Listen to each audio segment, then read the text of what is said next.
안녕하세요, 실버닷컴입니다.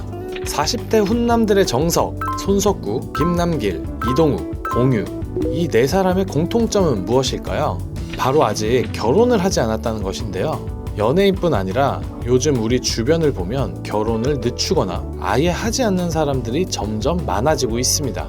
특히 40대 미혼율이 지난 20년 동안 5배 이상 증가했다고 합니다. 왜 이런 일이 벌어졌고 또 어떤 사회적 변화와 연결되어 있는지 알아보도록 하겠습니다. 먼저 통계부터 살펴볼게요.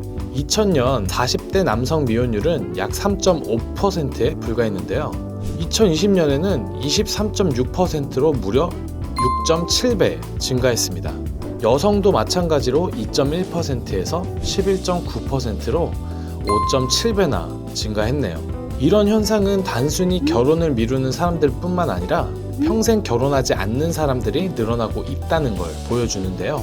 결혼을 긍정적으로 보는 비율도 점점 줄어드는 추세라고 합니다.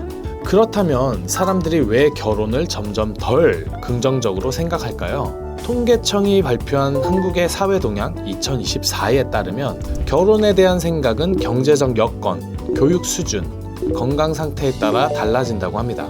경제적 안정이 결혼의 큰 조건으로 작용하는 거죠. 또 40대 미혼자 중 결혼에 긍정적인 태도를 가진 사람의 비율은 20대보다 훨씬 낮아요.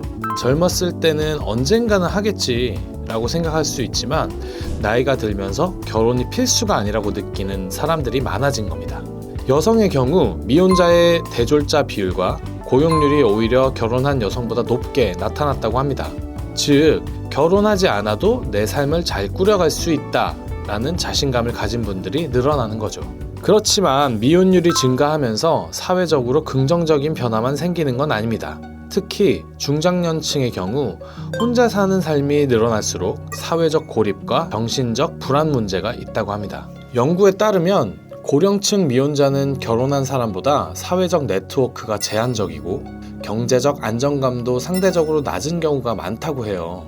이는 특히 노후 준비가 미흡한 경우 심각한 문제로 이어질 수 있습니다. 미혼율의 증가가 개인적인 문제를 넘어 사회적 부담으로도 이어질 수 있다는 지적이 있습니다.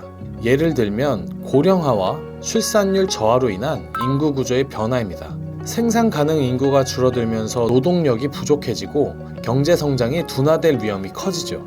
이는 곧 다음 세대가 감당해야 할 사회적 비용의 증가로 이어질 수 있습니다.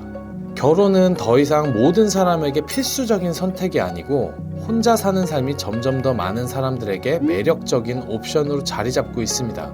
하지만 미혼율의 급격한 증가는 개인뿐만 아니라 사회 전반에 걸쳐 큰 변화를 불러올 수 있다는 점에서 한 번쯤 깊게 생각해 볼 필요가 있을 것 같습니다.